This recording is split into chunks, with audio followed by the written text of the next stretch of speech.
Viridian, The Green Guide, written by Clouds, read by Distracted by Books, Chapter 43, Growth. Izuku almost hadn't gone out tonight. It was New Year's, so he'd been planning on staying up with Mom as late as she wanted, then maybe hacking into the hero comms after she went to bed. But then Mom had had a long day at work, so she ended up going to bed at 12:02, about as early as possible while still being able to brag about staying up till midnight. So with that plan out the window, as soon as he was sure she was asleep, Izuku had hacked into the city cameras and quickly realized that the holiday made the streets a lot busier than he was used to, which meant that the heroes could probably use some more boots on the ground. So Izuku had rushed to get dressed in his vigilante outfit and run straight out the door and onto the rooftops, which was how he had ended up on the roof of one of the many apartment buildings with a direct view of the bar district where Amplifier patrolled. A few fights had broken out that either resolved themselves quickly or that Amplifier made it to before he could get down to the street. So Izuku had spent most of his night looking for girls who were just a little too drunk to be willingly going home with a guy and shooting his marbles at the sketchy dudes trying to force them into either alleyways or cars. It was actually a lot more fun than he'd expected it to be, and almost always bought more than enough time for the girl's friends to usher her away while the guy was busy storming around looking for whatever punk had just shot him in the leg with a marble. He felt a little bad for laughing whenever that happened, but at one point, Amplifier had caught sight of what he was doing, and he'd seen her holding back laughter of her own and wink at him, so he supposed he wasn't doing anything too terrible, right? Whenever he wasn't annoying the crime out of frat boys, he ended up trying to eavesdrop on the people who seemed to be having good luck seducing people the right way. What could he say? He didn't know anything about flirting, and he needed inspiration to help Kaminari become a better hero and add the weapon of seduction to his arsenal. Izuku giggled as the most recent guy he was watching got definitively shot down by his target's best friend. The guy just laughed off the disappointment with his buddies before going to find someone else to flirt with. It seemed like, as busy and risky as the night was, everyone was having fun, and there wouldn't be any major issues to ruin the party. Until everyone started screaming. Izuku whipped around to see a small crowd of people running toward him, some tripping desperately to get away from the stretching vines that were reaching for their ankles as a large mutated villain loomed behind them. Izuku's brain immediately started racing as he analyzed what he could see of the villain's quirk in the darkness. It seemed to be somewhat similar to Kamui Wood's quirk, so there were probably weaknesses to things like heat, fire, and prolonged exposure to darkness, none of which Izuku was necessarily prepared to take advantage of right now. His top priority needed to be evacuation and letting Amplifier know about the villain. Izuku jumped down onto the street and ran toward one of the civilians who was currently being dragged backwards across the concrete by one of the vines.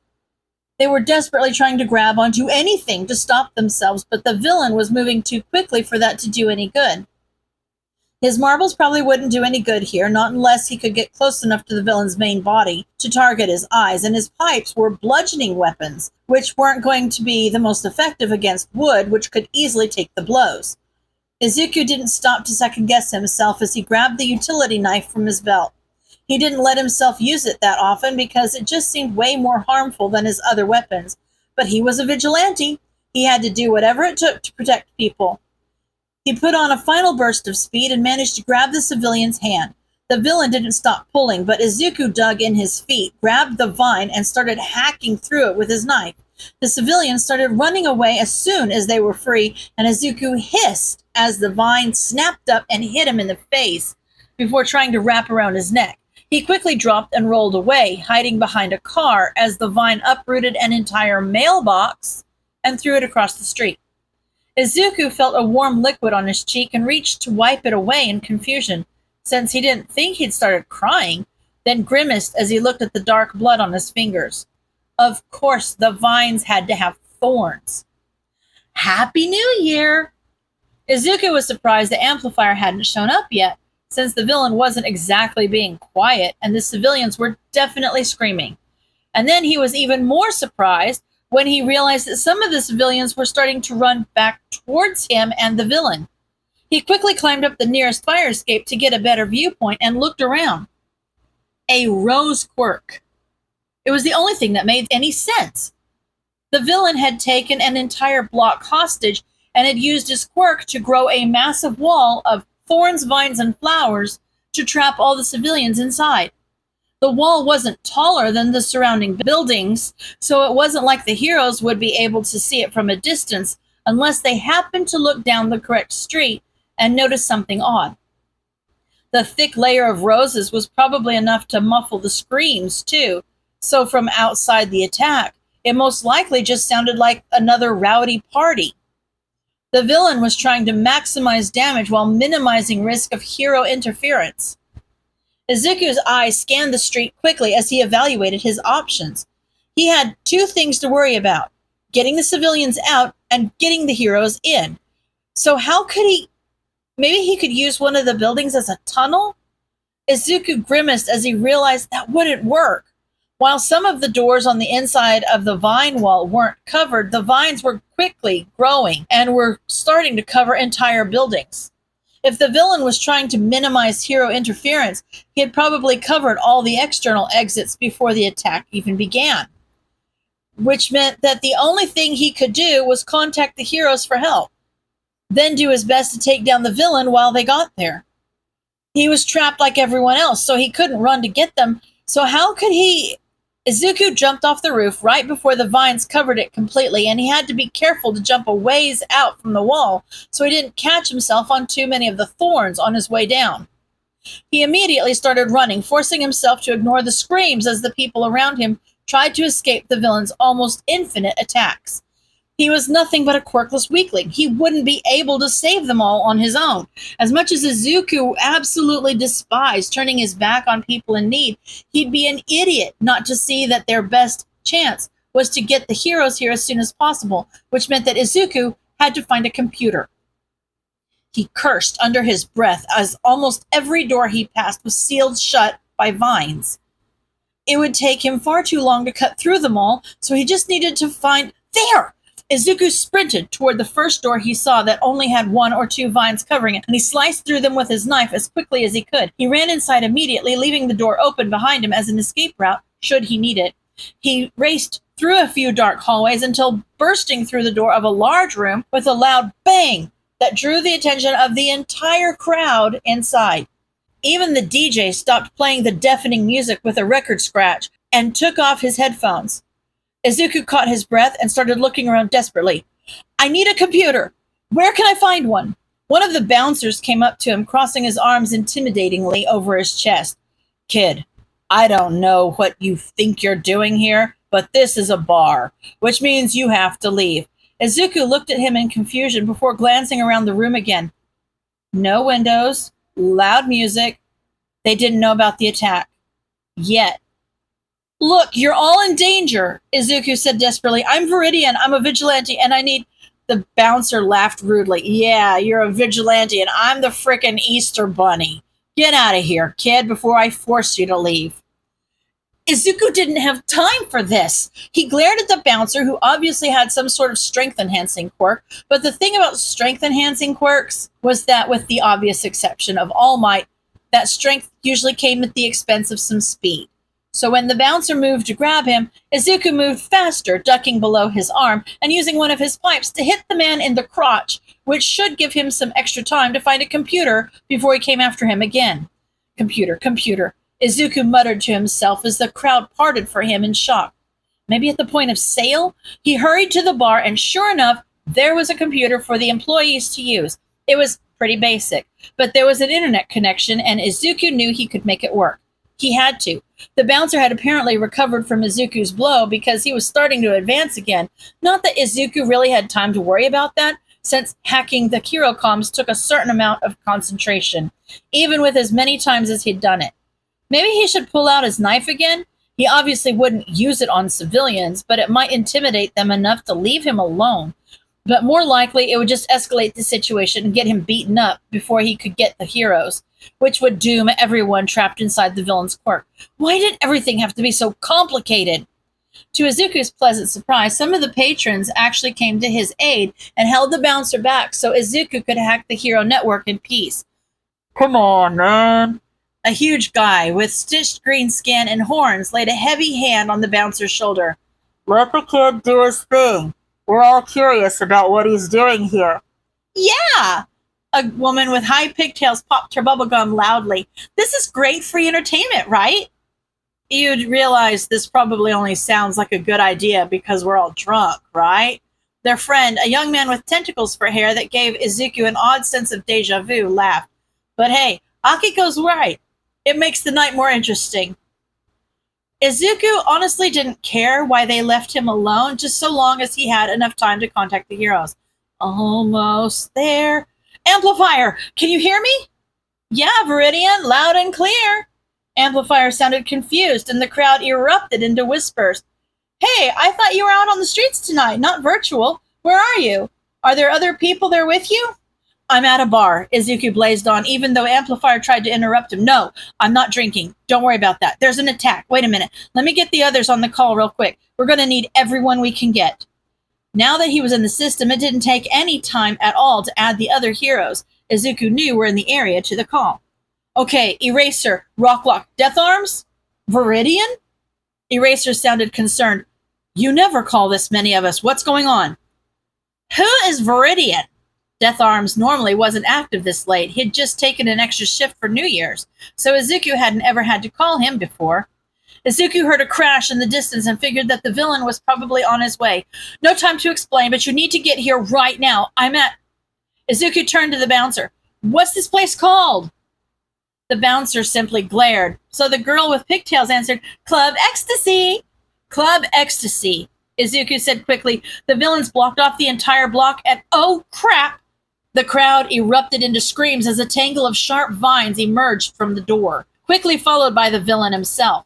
It was the first time that Izuku had actually gotten a clear look at him since the attack began, and he felt his blood run cold as he saw the villain's eyes, and everything fell into place.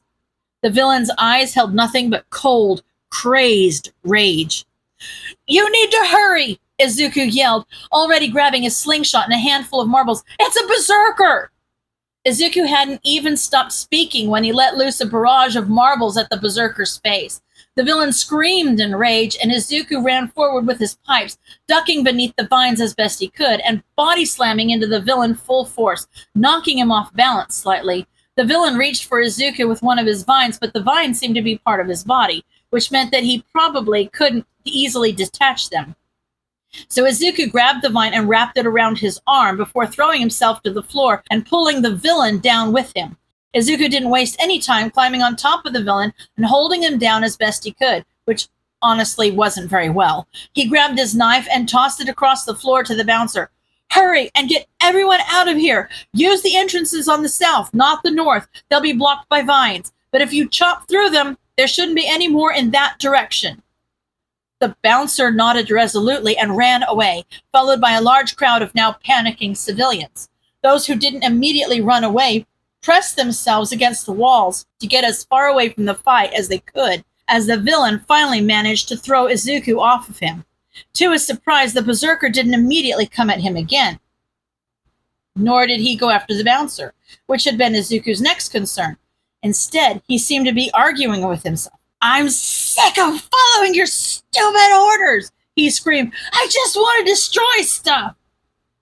Izuku took advantage of the villain's distraction to run back to the computer. Eraser, are you still there? Yeah, kid. Eraser sounded like he was running. We're on our way. Good. Izuku didn't look away from the villain as he continued his argument with whoever was strategizing this whole attack. He's got a rose quirk, so he's going to be weak to both extreme heat and extreme cold if there are any heroes around with those power sets. Also, if you can find anyone to cut through the vines, make as many exits as you can. I already sent someone to try and cut their way out of this building, so hopefully all the civilians will be able to get out while he's focused on fighting me. I'm going to go distract him. Problem child! Izuku ignored Eraser's panic as he turned his full attention back to the villain. His grumpy uncle could kill him later if he didn't die. Well, at least Kachan would be happy, right? No! You can go screw yourself for all I care! The villain plucked something small from his ear and slammed it on the ground before stomping it into pieces with his foot. Stupid girl with her stupid orders and her stupid bees! He turned to Izuku with a deranged smile on his face. I don't know why that bitch is so insistent I come after you anyway.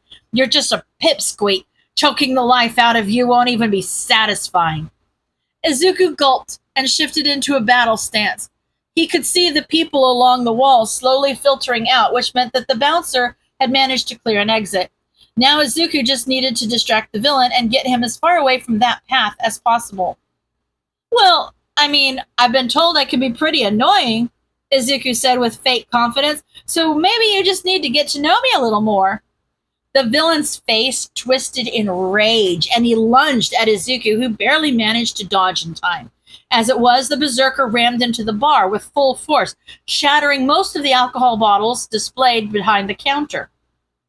Izuku's original plan was to lead the villain back outside, but apparently word had spread of the cleared exit, and people from the street were flooding in to get out the other side, which meant that if Izuku led the villain out the exit he came in, he'd be putting all of the evacuees in danger. His only option right now was to contain the fight as best he could and focus all the berserker's rage on himself, so he didn't notice the civilians evacuating behind them. Izuku used one of his pipes to intercept another hit at the last second. He twisted the pipe to wrap the vine around it and pulled the villain close to land a kick to his chest. From that point on, Izuku did his best to stay as close to the villain as possible, which made it difficult for the vines to get a good hold on him. Every time that the berserker tried to turn around, Izuku landed another hit to distract him from the civilians who were still streaming past behind them. Izuku was vaguely aware that he was bleeding by this point, even though he wasn't really in any pain. He probably should be, considering that he was fighting close range with a guy whose every limb was covered in sharp thorns. But Izuku didn't have time to worry about that right now, when there were people in danger. For now, he was doing well at accomplishing his main goal of distraction, but his opponent had the benefit of whatever experiments the villain factory had done on him. So even though Izuku was starting to drag, the villain was acting like the attacks weren't even affecting him. Thank God! The heroes are here! We're saved! Izuku and the berserker both whipped their heads toward the door as they heard the evacuating civilians start cheering. Izuku was curious who was going to get here first. Was it Amplifier because she was close? Or maybe she'd focus on getting another entrance open and leading civilians that way. Maybe Eraser. Or not. Endeavor glowered at him coldly, and Izuku froze as the sheer hatred in the hero's glare made it hard for him to breathe. He'd never been in the presence of a top 10 hero before, at least not as Viridian, and Endeavor didn't historically have the best opinion on Vigilantes, but his fire quirk would be a good match for the Berserker's Rose quirk, so Izuku couldn't help feeling grateful that he'd arrived. At least until Endeavor started charging up a Prominence Burn attack. Izuku looked down at the floor in a panic, and time seemed to slow down. The entire bar was soaked with alcohol. Since their fight had basically broken every single bottle in this place, even a weak fire-based attack would set the entire building on fire. And even if Endeavor didn't care about hurting a vigilante, there were still civilians around. Izuku held up his arms frantically. Endeavor! Wait! He didn't listen. End of chapter.